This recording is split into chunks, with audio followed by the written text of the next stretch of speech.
Good morning, beloveds. Welcome. Typically, this is where I share our reading of the day from our book of the month.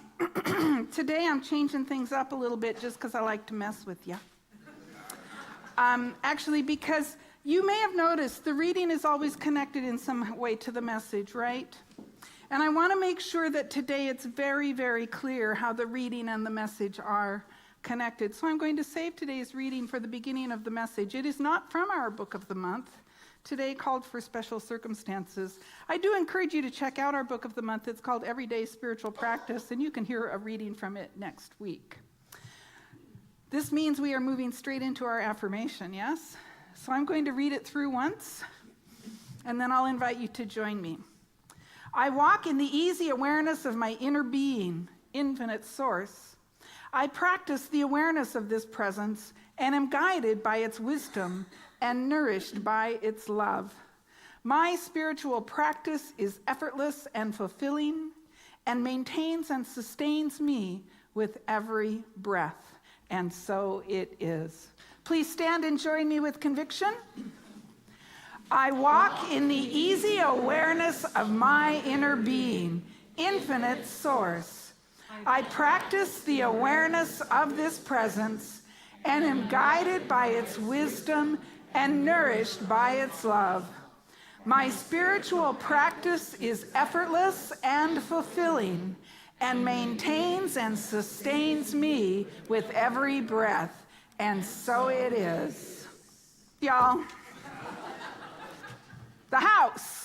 The big consciousness, the big idea that something wonderful is happening, and as we anchor in that consciousness, we change our own lives and we change the world. Are you ready to come up to the house with me? You know, the first thing we got to do in order to do that is address this world of woe. This world that, she said, we don't live in this world, we're just passing through. We are passing through this experience of life, and please, God, let us pass through this experience of life with some degree of consciousness to make the world a better place. Amen. Things don't look so good right now, you guys. Something horrifying happened this week. Something horrifying happens every week. And this one is particularly close to my heart because our Muslim brothers and sisters are grieving.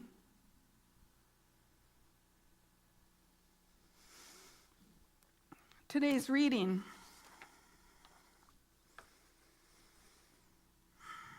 Christchurch, New Zealand.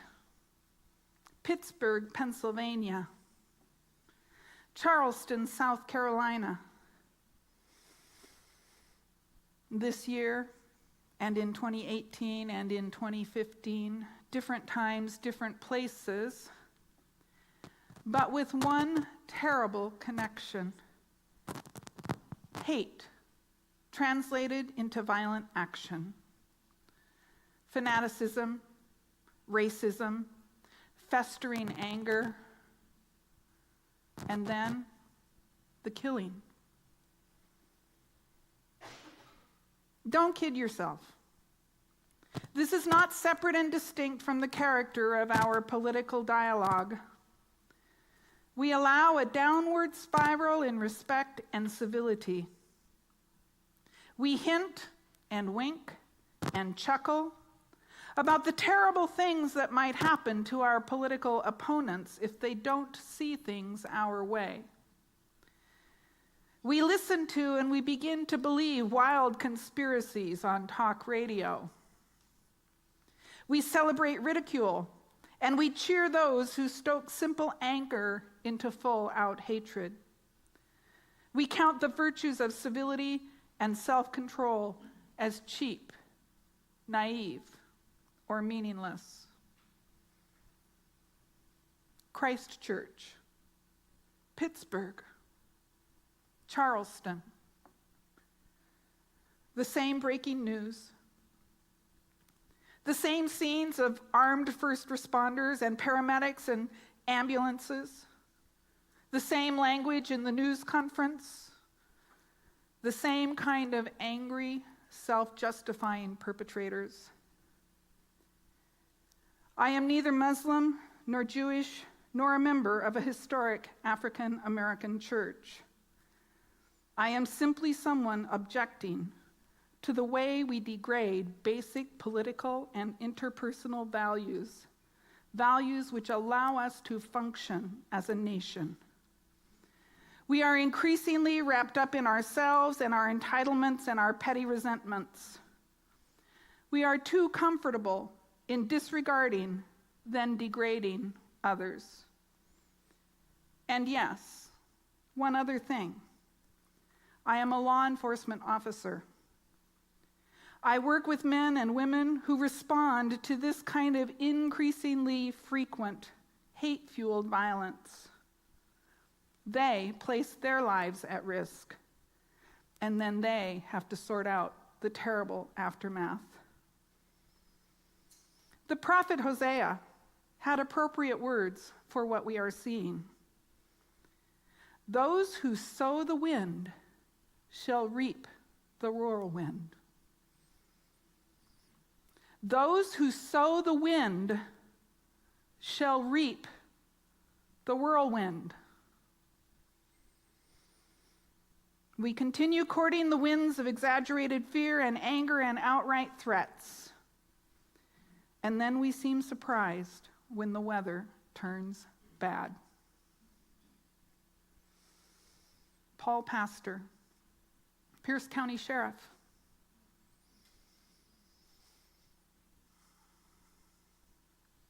He speaks so deeply to my heart. We've sown the whirlwind, and we cry, and we send money, and we feel bad, and we talk about it.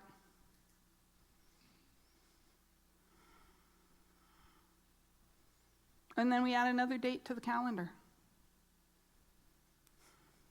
I'm tired of it. I'm tired of it. And do you know what I'm tired of? I'm tired of when I heard this news, one of my first thought was, what am I going to say to my people? How am I going to comfort my people, let alone those people? How am I going to comfort my people? I'm out of words.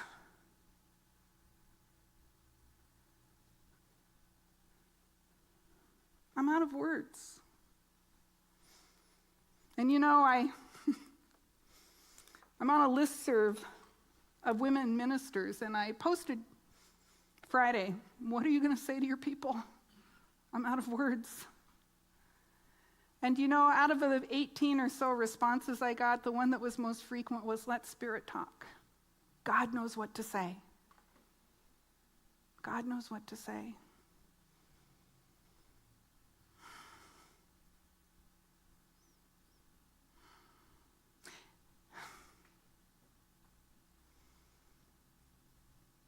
And so I looked at my topic for today, which was study hall. And I'm like, well, that's not appropriate for this week. But the more I thought of it, the more I thought, well, maybe it is. Maybe God already knew what to say when I planned this message 3 months ago. And maybe if I surrender to what's in the planning and actually sit down and write the message, maybe there's a place where these things meet. Maybe I can come on up to the house. Maybe I can allow the Spirit to live me. Because you know what keeps coming to my mind is, how could this happen? And how could this continue to happen? And you know, I know that I know the answer to that question. We know why this happens. We know how this happens. This happens because we plant the seeds. We plant the wind and it turns into a whirlwind. And I don't want to hear anybody in this room saying, not me, I never shot anybody. Well, no, you probably didn't. But did you say something nasty about somebody? Or did you think something nasty about somebody? Which of us has not? Who of us has not gossiped? Who of us has not railed at the people that we don't like their politics? Which of us has said, about somebody or something. That's the wind. And it will reap a whirlwind. And do you know what? There's 125 of us or so in this room, and we have 125 little seeds in here. And do you know all it takes is one seed to grow a plant? One little seed grows a whole plant. 125 seeds grows a garden. And how many people are on the planet? Billions. And we're all planting seeds. And boy, oh boy, are we reaping the whirlwind. So we know how it happened. When we vilify others, when we use our own word in violence, we are affirming separation. We are affirming duality. And the violence happens in that gap where I believe I'm separate from you. The violence happens in that gap where I don't recognize my oneness with you. The violence happens in that gap where I don't recognize my oneness with myself. Because I'm violent toward myself. Anytime I berate myself or put myself down, I am committing an act of violence against myself. And then it's easy to commit an act of violence against you. I'm just doing to you what I do to me. Stop it. We have got to stop. No more excuses. I will if you will, and I will if you won't. Because the seed I plant, the seed of self-hate and separation and duality and violence that I plant with my words and my behavior grows into a plant, and so does yours, but so does my seed of love. And so does your seed of love grow into a plant. So you know what? I will even if you won't, because I'm tired of it. I'm out of juice for it. Are we willing to do better? Are we willing to learn better?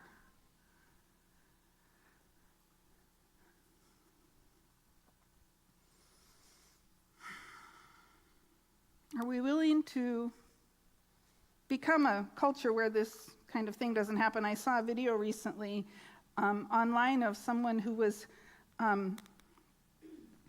being verbally abusive toward a woman of color on a bus. And I watched other people on the bus get up and just stand between her and the person who was speaking abusively toward her. And what I thought was actually really remarkable about this video is that the people who stood there between didn't attack the abuser. They smiled at him. They included him. They welcomed him. Now, he didn't choose to step in, but that's okay. Some of us would rather be excluded, right? Until we learn that that's not really what we want. But what was really remarkable to me about that experience, I don't know about you, my temptation, when somebody behaves badly around me, my temptation is to get mad at them and blame them. Does that make sense? Do you do that? And exclude them. Is there any healing in that? If we are not willing to be the love that we seek, it's not good. Because when I'm mad at him for being abusive of somebody, I'm planting the seeds of separation and duality. We have to stop being mad at the people who are perpetrating this stuff. Because they're just expressing their fears of exclusion, of not enough, their false beliefs about themselves. They're doing it in a really appropriate way. A really inappropriate way, excuse me. And I'm not saying they get to take a walk, because we need to be held accountable for our behaviors, right? And so we hold them accountable for their behaviors, absolutely. And we hold them in love and light and grace And you know what? I'm guessing that right now there's 50 people dead in Christchurch, New Zealand right now, and another 30 or 40 in the hospital. We'll see what happens with them.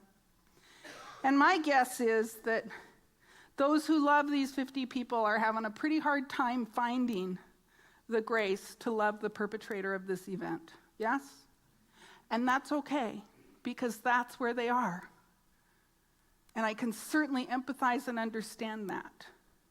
They can't do it right now, so we have to do it for them. We have to do it for them. We have to do it for them.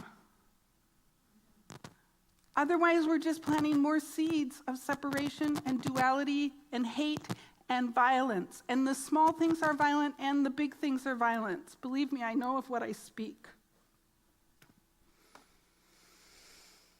So how do we learn? How do we learn to do better?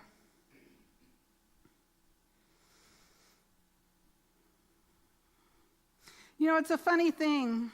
Sometimes these kinds of events inspire us, don't they? And I don't mean inspire us like make us feel good about what happened. I mean inspire us to want to take some kind of action in the world that makes a difference. Yes? My favorite example is Mothers Against Drunk Driving. A single woman created a cultural force that changed the world, or changed this country. Because when I was a kid, we didn't even think about drinking and driving. It wasn't even a deal, right? We just did it. And a single woman, out of her grief and out of her loss, created an organization.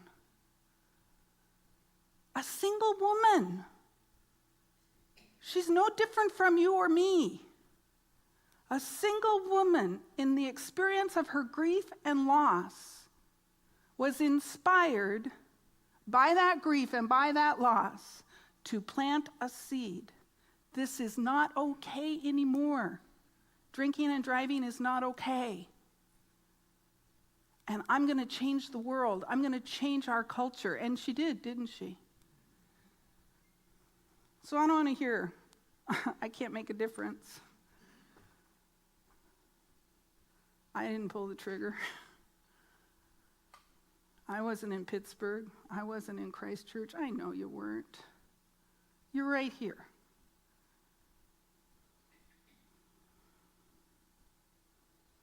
And we are told to love one another. Come on up to the house of love. Come on up to the consciousness of love. Come off the cross. We need the wood.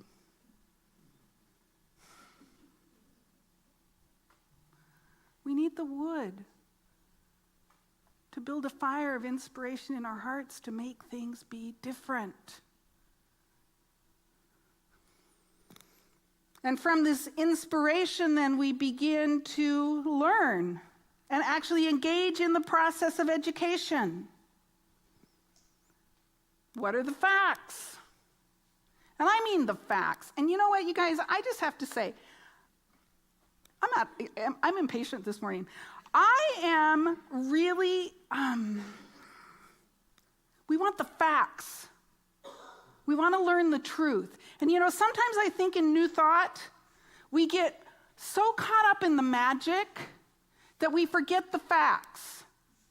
How many of you have seen the Dr. Emoto water experiments? And you know, I see those everywhere, and people in our movement talk about them all the time, and it's a bunch of hunky, you guys. It's not real. It's not real science. Nobody has duplicated his results. He says himself, well, I picked out the pretty crystals that were on the slide for the ones. It was not a double blind. He knew which thing the water came from, and I picked out the ugly crystals. There's so many factors in how water freezes that creates various, and if you don't know what I'm talking about, don't even bother to learn about it, because it's a bunch of hunky. It's not true. Stop believing everything you read. Stop believing everything you hear. Just stop it. Get the facts. Educate yourself and stop arguing with people online.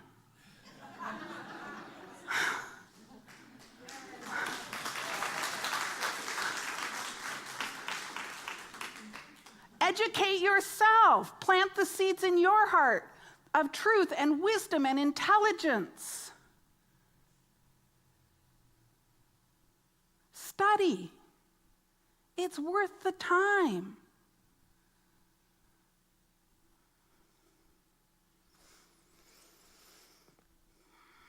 And so we begin to allow our inspiration to drive us to bring what's real, the facts, into our awareness, not the stories, not the feelings, not the suppositions, not the opinions, but the facts. We get the facts. We apply ourselves. This is what study means. It means to apply oneself to the acquisition of knowledge.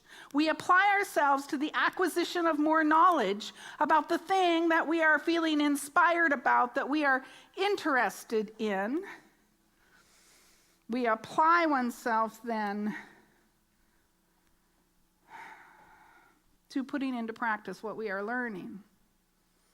And I loved it because when I looked at, because I thought, well, I better look up study hall because after all, that is what I called my message. So I looked it up in the dictionary just this morning. And what is a hallway? A hallway, it's a corridor. It's a passageway, right? Where you get from one place to another. We are in one place right now. We are in the world of woe. We are believing circumstances and conditions have the power over us to make us angry and hurtful and to behave in violent ways. That's the room we're in right now. Let's open the door, step down the passage with our intention and our clarity, do some study, gather some facts, and step into a new room. Let's just get a new room. Go down to the front desk. Man, I need a new room.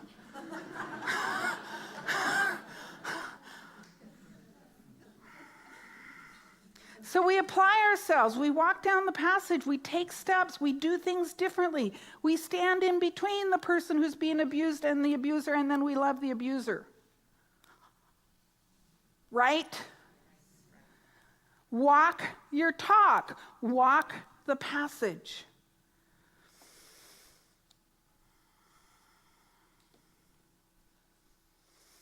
Now I say it and everybody's like, right? It's awesome. I believe it in this moment. Why don't I do it? So I'm not saying anything I haven't thought or known. I'm just saying it with more conviction and clarity today because I'm mad.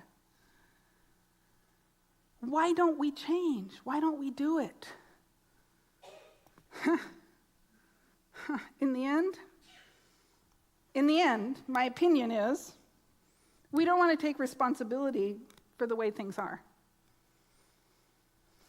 Who sowed the seed of the wind? We did. And we've got a whirlwind now. We must take responsibility for the whirlwind in order to bring it back down. We must acknowledge our role and our part, and then atone for it by planting seeds of love and peace. And it's not easy to take responsibility for how I experience life. It's not easy to say, I'm responsible for Christ Church. There's a very real sense in which I am. And the seeds of violence and separation and duality I've planted in my life. I don't want to say that. I don't like to think it. But I am. In a small way. And my seed and your seed and the other seed and the other seed and the other seed, collectively we are all responsible. So breathe into that. Because it is only from this place that we can change the world. Because if I'm not willing to take responsibility for it, I can't change it. Any good business consultant will tell you that. This is not news. Let's take responsibility for it. And we can change the world, I promise you.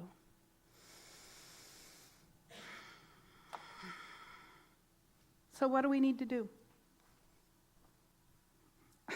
Be peace. Be love. Find yourself inspired. And sometimes we get inspired by events like this one that bring up feelings of grief and loss. And sometimes we get inspired by joyful experiences, right? Oh, I just had this really great experience of the infinite spirit of all life. Such peace, such joy. That is inspiring to me. And it inspires me to move forward and take action. Either thing can be inspiring. Simply allow yourself to be inspired and to look within. How has this moved me?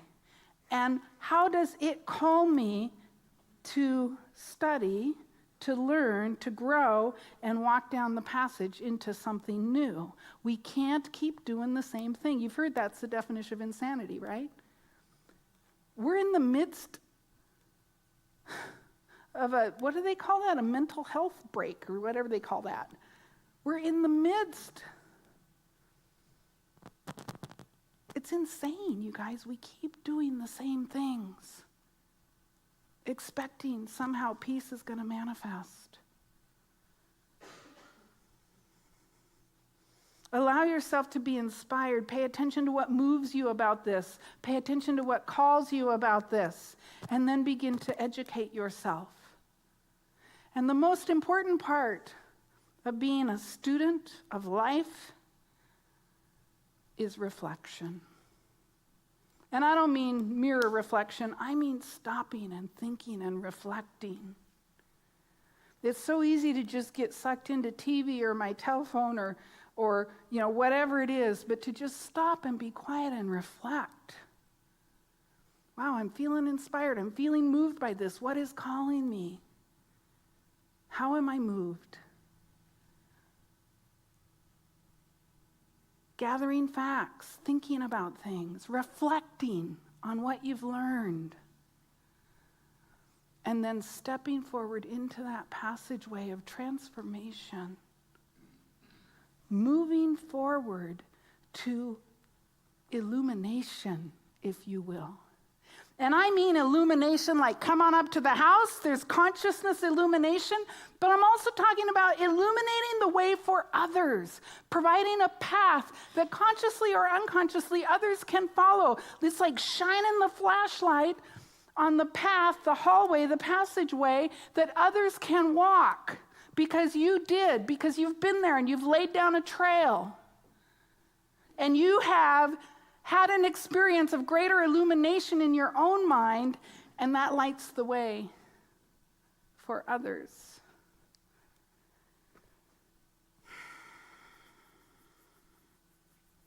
We use our wisdom, we use our experience, we use our awareness to change the world and make it safe for everyone. What do you want more than anything? You want to feel safe. You want to feel included. You want to feel loved. I really believe, more than anything, that's really what we want, isn't it? And you know what? We are born of the God of love. And we are given free will to accept it and to live from that place or not. We get to choose. And I love that about God. Because if I was just compelled to love, I would have no free will, would I? And life would be I can't even imagine what it would be like if we didn't have free will. We'd be a bunch of automatons, like, walking around hugging each other. I don't know what we'd be doing. But we've been given the free will to not love by the God of love that created us in love. Let's be about love. Let's be about the truth of who and whose we are. Let's be about the truth of what we are. Let's be in love with ourselves so that we can be in love with others.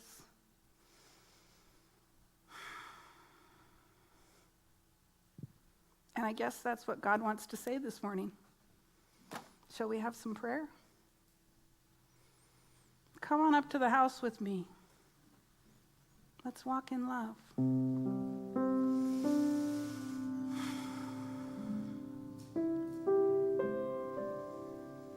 And so breathe with me. And as you breathe, recognize that we breathe together the same air, the same molecules, and the same air that's being breathed in Christchurch, New Zealand, in Pittsburgh, around the world. And we breathe with the same lungs, the same processes that all mammals breathe. There is no separation. There is only one thing happening. And we lift ourselves to the house of consciousness, the house of infinite awareness. That there is an infinite oneness, an infinite beingness. It is that from which we have sprung. It is that to which we return. It is that which breathes us and vibrates the very cells of our bodies. It is that which is at the core and the center of our being. And every externality, there is only this one life. And we recognize and we know this truth about ourselves, about others. We recognize and know that we are at one with the first responders. We are at one with those who lay dead on the pavement. We are at one with the perpetrators. We are at one with the grieving families. We are at one with all people.